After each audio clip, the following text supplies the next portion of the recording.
Good afternoon, everyone, and welcome to another podcast here with the Bush Group. I'm Tim, and you've got my associate Rachel Cousins on with us today. Welcome, Hello, Rachel. guys. So excited to be back at it. I know, so we've had a little bit of a break. We had battling what everyone else is going Yeah. through right now. COVID finally caught up to all of us, so we took a little bit of a break. Back healthy again, everyone's ready to go, and we're so excited to bring you our third installment with our fourth one coming later on this week. So we're going to have two this week. Really excited to do that. And so today we're going to be talking about the listing market in Maine and what our sellers should be preparing for and how to get your house ready to list. But before we do that, we're going to jump into a market minute update on what's going on in a couple communities. So on our last podcast, I think we promised we are going to jump into Hamden and Gorham. So today when we look at Hamden, we're looking at 10 active listings in Hamden, 16 pending or in a pending continue to show status. And then Gorham in southern Maine, we're looking at 18 active listings and 23 total in a pending or pending continue to show status. But as the state of Maine as a whole, only 1,714 Wow. from what I pulled when we were, and that's active only, right around 140 according to the Maine Multiple Listings Service. That's where we provide all of our statistical information from. We're pulling all the stats from the Maine Multiple List Service. That's what we use as real estate agents. So, Rach, as we're jumping into today's topics about how to get your house ready to list and what to do, I think the biggest question for people is why wait? Obviously, right now is a prime time to get that house on the market ready to go. What are some of the things you're seeing out there right now for listings that tells you now is the time to Yeah, list? so currently well, at least here in southern Maine, and I feel it's the same for you guys up there, we're very buyer saturated right now. A lot of people from the previous year, kind of leaking into this year, wanting to buy, wanting to make that move.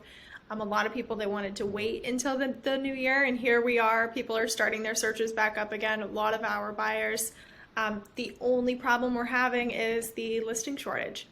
So Yeah. we have a bunch of beautiful new listings that do come on the market down here, but unfortunately, we've got 15 to 20 offers on each property in some of our hottest towns down here, plus sometimes even more. I just spoke with an agent a few days ago who claimed to have upwards of 30 offers on one singular property. So In the winter market. yes, seriously. I mean, if you've been thinking about listing, now is the time, and get ready to move because you're going to get top dollar for your property. Well, and it's kind of funny, what we talk about with different markets in Maine, and it's kind of one of those you don't want to throw all statistic analysis out the window Yeah. because we have to have some statistical analysis to make a lot of decisions on what we do. But really, we can throw the markets of the past out the window. They're not relevant to what we're doing right now. 2018, 2019 winter markets they're not conducive to the market we're seeing currently right now. And I mean, we're not talking about 10 years ago. We're talking Yeah. about 2 years, 3 years ago that this market has really changed drastically overnight. I don't think we've ever seen a winter market be this, saturated already as far as, like you said, there's been a lot of buyers throughout the pandemic that have been looking to buy, haven't been able to find that home. And right now, that might be my most important reason on why people should be ready to sell is the amount of qualified good buyers out there in the market right now, like ready to make offers, ready to make good Hmm. offers. You know, there's a lot out there in this winter market, and the absolute competition level on the listing side is so Hmm. low. Spring, in my opinion, isn't the time to get ready to list. The time is Yeah, now. yeah, for sure. I mean, a lot of our buyers, we have pre-qualified buyers that have been sitting on their pre-quals for a few months here to get through the holiday season, but gearing back up, some of the buyers that Dan and I are working with are overly qualified, great buyers, looking for great properties, but we just have so few of them, so it's really hard for them to get a foot in the door. But I think the toughest thing that people are looking at right now is the inevitable, when's the market gonna crash? I yeah. love that question because if I could predict things like that, Mhm. I'd be a lot wealthier of a man, that's for sure. If I could Yeah. have that genius. The fact of the matter is we can't predict when the future's going to happen. I told someone, I didn't know COVID was going to happen. We couldn't predict where this market was going to go. Alls we can look at right now is that the market is very strong. It's a very strong market. There's a lot of qualified buyers. The banks are lending to very qualified Mhm. people right now. The pre-quals that we're seeing are strong pre-quals, and the homes have strong comps to support them. But I think the toughest thing people are seeing is the standard rate of inflation on these houses is it's climbing Mhm. drastically. Do you see that as a concern for the listing market going into this year? Are you seeing that on the buyer side at all? That people are concerned at how high the prices are climbing on the houses, or are they pretty confident in what they're buying? A lot of the buyers, of course, with some good chats with lenders and realtors and all of that other stuff, um, a lot of buyers are feeling more at ease with the purchase price of these properties. Of course, we don't have the crystal ball for the future of what's going to happen to the market, but of course, it's inevitable. What goes up must eventually come down. Not saying that it'll ever hit the ground or whatever it is. I really don't think that we're setting ourselves up for something like that. We may mellow out this year. But as of right now, I honestly think that it's competitive, and especially in southern Maine, it's going to stay competitive. So regardless on how the market retains itself, southern Maine's going to always be competitive. Maine in general is always going to be competitive. And especially with the listing shortage, I mean, I really can't see this going anywhere soon. No, no, Yeah. absolutely. And I think that's one of the things we want to look at is, how does a seller in this market prepare themselves for how to list? So there's a lot of different things out there. There's a lot of myths, um, a lot of things that I personally feel aren't quite always true. What are some of the must-haves that Rachel Cousins feels if you're going to list your property to sell for the absolute top price to get what you need to get? What do they need to do to get ready for this Yeah, of market? course. I think that first off, I think decluttering, painting, doing all of those small maintenance things that are easy for you to do. They're small on the list of what needs to be done, but it'll make a world of a difference to a buyer who's looking to come in and eventually pay top dollar for your home. So doing those small things like decluttering, we've also talked about depersonalizing as well, but Tim and I are kind of on the fence about that on the whole depersonalizing thing where you can kind of do it overkill and depersonalize too much. And, the both of us combined, we do have a lot of buyers that like to come in and see photos of your family and see kind of what you've done with the house and all of that. So, um, keeping it personal but not having too much. So if you're questioning if it's okay to have up, I would say maybe take it down for showings, put it somewhere else, wherever it may be. But people love to see your home the way that it is and the way that you've made it yours. So, It's kind of funny, when you talk about that and like the depersonalization. One of the things, there's obviously a level of there's too much, personalization, and it's going to make the buyer feel a little uncomfortable sometimes. I think one of the things I love to see, and I've heard buyers say, they love when they can relate and they see someone like in a picture that they yeah. know. That's always one of the fun ones. Maybe it was a principal or a teacher that they had in school, someone that they grew up with, and it relates them to that home a little bit more. So sometimes I feel like those are Mhm. helpful, and it makes a client feel a little more comfortable in the home and less that it was so. I think buyers have gotten pretty savvy on the whole Mhm. staging, um, and they just want to see it more For natural. sure, for sure. I Yeah, I think that's mean, the feedback I'm getting. more in southern Maine now, I feel, than northern Maine, but we're starting to kind of see more of these listings with virtual staging and with other things.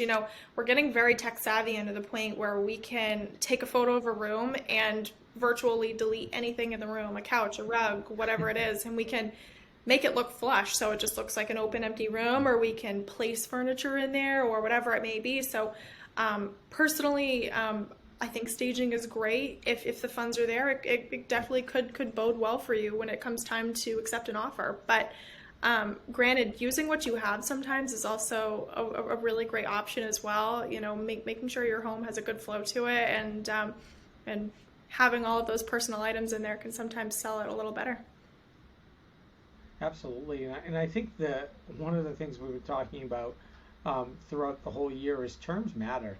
In this competitive market, there's a lot that you can do to make your house be ready to sell, and giving the buyer confidence in what they're buying, I think, is the biggest one. Making them feel confident when they're putting that purchase and sale agreement together, that they've seen a true picture of the home, so that they can make that best Yeah, judgment at that yeah. that That time. And I also think that's the things I've been talking to a lot of clients that about. also ties into having a great realtor though. And that's why it's really important Yeah, to pick the right glad you fit said for that. you and the right fit for your home. It's we see it all too often where if a home was marketed differently, had some different photos, had different MLS documents, really just something as simple as that, the property might have sold better and then also for a higher price. So making sure that you're hiring the right professional to market your property and also have the right information available to your buyers is so key. Yeah, absolutely. And I think one of the things that, we think about is the amount of time a buyer is going to spend in the home prior to conducting that offer. I remember, some past markets, I'd show a client a house three or four Yeah. times, and they'd come back to it, they'd look at it, we'd go in for a second showing, we'd go in for a third, and they were really buying with confidence. Now we're seeing sometimes it's a 15-minute showing to get in, and they're making this offer, maybe even through virtual. So I think you're absolutely right, Rachel. The amount that listing agent can do to help you buy with confidence is absolutely one of the most important things you're going to do when interviewing an agent for your Yeah. listing. Yeah, no, for sure. I mean, and kind of like what you said, it's as of late. I think it was last week. I have some buyers from the Montana area, and of course, we're doing virtual showings and we're doing all that's necessary to make an offer when you're that far away. But a listing went live down here on a Thursday. Showing started on Friday. I got in last Friday with the last showing for Friday, and it was a 10-minute slot. So we Yeah, really had to make sure that we were conducting ourselves well throughout our Zoom and then also taking photos and videos and really collecting as much as we could. So the market is super competitive. I will say for that specific listing, marketed very well, had some awesome photos and also had some really great that's information in awesome. the MLS and the document system. So I could pull basically any question that my buyer had. I found it within the documents, really put them at ease and made it okay for them to make an offer. Yeah. Absolutely. No, and I think that's extremely important. And, lastly, I think when getting ready to list your house, obviously we talk about staging, we talk about the decluttering, we talk about depersonalizing to an extent to make it, feel warm and inviting when someone walks in. I think the most important part is making sure that you list properly. At the end of the day, someone can walk in and tell you a list price all day, but if they can't support it with true comps in the area of what's actually selling, that's a scary thing, because one of the toughest things I've seen in this market has been time on market. It's not the market of old to where, price drops seem to be helping. Price drops seem to be hurting even more right now. It's making people think that, the home isn't as desirable as it could possibly be, leading to what you Yeah. talked about, Rach. Is the home being marketed properly? And I think that's the thing we like to focus on the most right now is, are we pricing this home accordingly Mhm. to the market to properly market that house to as many people as Yep. possible? No, I mean, if the comps are supporting the homes that I'm showing my clients, especially my out-of-state clients or the clients that can't necessarily be there for the showing, if the comps are supporting it and then some, it really does put them at ease to go ahead and make that offer and to really go the extra mile for that seller to try and win. Um, yeah. Absolutely. No, and I think that's the most important part. Like we said, this whole process needs to be a confidence part of the process and buying and selling. So there's a lot that you can do as a seller on the listing side to prep your home to make sure that you're allowing a buyer to buy with confidence. Because at the end of the day, all parties want the smoothest transaction to the closing table possible.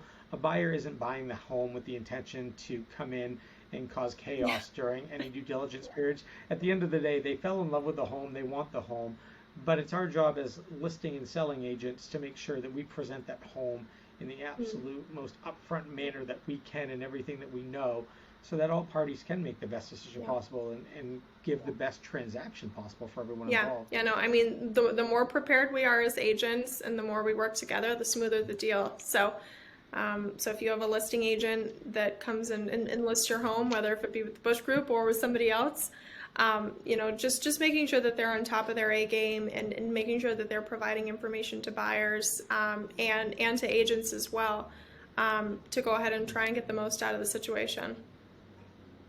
Yeah. Absolutely. So I I think this has been a great segment. I don't think this is going to be our No. last one on listing. I think we've got quite a bit prepared that we'd like to dive into, and we're going to go over some more topics as we go forward, one of the things that we're going to talk about this Friday when we get on the podcast, snowstorm pending. So we might be out plowing. So if we have to change the date later this week, we'll let you guys know. But we're tentatively going to be Friday afternoon. I'm told we're getting another blizzard, I didn't know so that. that will be interesting to see what comes in. But we're going to talk about buying this week, and we're going to go over how to strengthen yourself as a buyer, some different tools, tricks of the trade, things to help prepare an offer, and just the overall what a buyer needs to be prepared for in this market, because it is a different not only market but winter market that we've ever been in before. So how to help a buyer be as competitive and confident as possible. So I'm really excited for that segment. We might even have a special guest on, so we'll keep you guys updated if that does transpire. But Rach, thanks so much for all the Yeah, information today. of I course. think that was a great segment. I think everyone really is going to take a lot from that. Why don't you leave our viewers with one final thought today on the listing Yes, market of course. for 2022? So, if you've thought about listing, if it's even in the back of your mind, just start the conversation. Just because you talk to us doesn't mean you have to list. If you just have questions about the market or maybe what your home's valued at or anything like that, reach out to us and let's start that conversation and see if we can get the ball rolling to get you where you want to go. So feel free to reach out to Tim, myself, anybody else on the team, because we would love to work with you and love to answer any questions. And really looking forward to more podcasts in the future. Awesome. It's going to be a great year, guys. Today's the last day of Woohoo! January. 1 month in the books in 2022. So we got 11 more left. How are you going to make 2022 great? Let's invest in real estate together. And we're just so excited to be here to provide you with as much information on the market as we can here at the Bush Group. So thank you guys so much for joining today. And we look forward to seeing you next Thanks, time. guys. Have a great day. Bye. See you guys.